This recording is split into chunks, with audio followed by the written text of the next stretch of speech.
அனைவருக்குமே வணக்கம். சற்று முன் கிடைத்திருக்கக்கூடிய ஒரு மிக மிக முக்கியமான செய்தி ஒன்று வெளியாகி உள்ளது.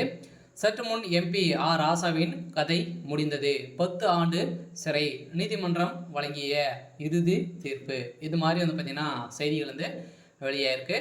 ஏற்கனவே ராசா அவர்கள் நிறைய விஷயத்தில் பார்த்தீங்கன்னா வசமாக சிக்கியிருக்காரு. ஸோ அவர் ஏற்கனவே மத்திய அமைச்சராக இருக்கும்போது பார்த்தீங்கன்னா எக்கச்சக்கமான சொத்துக்களை பார்த்தீங்கன்னா சட்டத்துக்கு விரோதமாக செயல்பட்டு சொத்து சேர்த்திருக்காரு அப்படின்ற மாதிரி இப்போ பார்த்தீங்கன்னா தொடரப்பட்ட வழக்கின் அடிப்படையில் இப்போ அதிரடியாக ராசாவுடைய வீட்டில் அதிரடியாக சிபிஐ பார்த்தீங்கன்னா அதிரடியாக ரைடுகள் நடத்தியிருக்காங்க. இந்த ரைடின் அடிப்படையில் ஸோ எக்கச்சக்கமான பணங்களும் நிறைய விதமான எவிடன்ஸுகளும் பார்த்தீங்கன்னா சிக்கிருக்கு. ஸோ இந்த நிலை தான் இப்போ அதிரடியாக நீதிமன்றம் தீர்ப்பு வழங்க போகிறதாகவும் ஸோ அவருடைய சொத்துக்கள் அனைத்துமே முடக்கப்பட போகிறதாகவும் ஒரு தகவல் ஸோ வெளியாகி வருது. ஸோ இதெல்லாம் பார்த்தீங்கன்னா அதிரடியாக ராசாவிற்கு நீதிமன்றம் வழங்கக்கூடிய தீர்ப்பின் அடிப்படையில் இப்போ அவருடைய கதை ஒட்டுமொத்தமாக முடிய போகுது. ஸோ இதை பற்றி இந்த வீடியோவில் நம்ம முழுமையாக பார்க்கலாம். ஸோ அதுக்கு முன்னாடி நம்ம சேனலுக்கு இப்போ தான் நீங்கள் முதல் முறையாக வந்திருக்கீங்க அப்படின்னா மறக்காமல் நம்மளுடைய சேனலை சப்ஸ்கிரைப் பண்ணி சப்போர்ட் பண்ணுங்கள். ஸோ வாங்க வீடியோக்குள்ளே போகலாம்.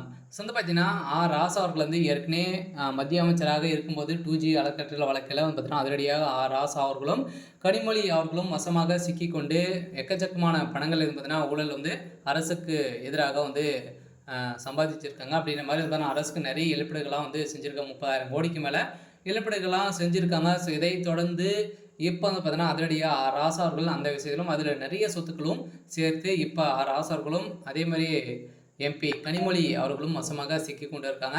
ஸோ இந்த நிலையில் இப்போ அதிரடியாக இந்த சட்டத்துக்கு விரோதமான சொத்து சேர்த்த வழக்கில் அதிரடியாக ராசா அவர்கள் இப்போ மாட்டியிருக்காரு. இதெல்லாம் அவருடைய வீட்டில் அதிரடியாக 2 நாட்களாகவே ரைடில் நடக்குது. இந்த ரைடின் அடிப்படையில் எக்கச்சக்கமான சொத்துக்கள் சிக்கியிருக்கக்கூடிய நிலையில் இப்போ அவருடைய சொத்துக்கள் அனைத்தையுமே முடக்கி இவருக்கு 10 ஆண்டுகள் சிறை தண்டனை விதிக்கப்படுறதாகவும் ஸோ தகவல் ஸோ வெளியாகி வருது. ஸோ இந்த எல்லாம் திமுகவுடைய தலைமையகத்தில் எக்கச்சக்கமான அமைச்சர்கள் திமுகவில் இருக்கக்கூடிய அமைச்சர்கள் இதுக்குமே 12-13 அமைச்சர்கள் பார்த்தீங்கன்னா முக்கிய அமைச்சர்கள்லாம் இருக்காங்க.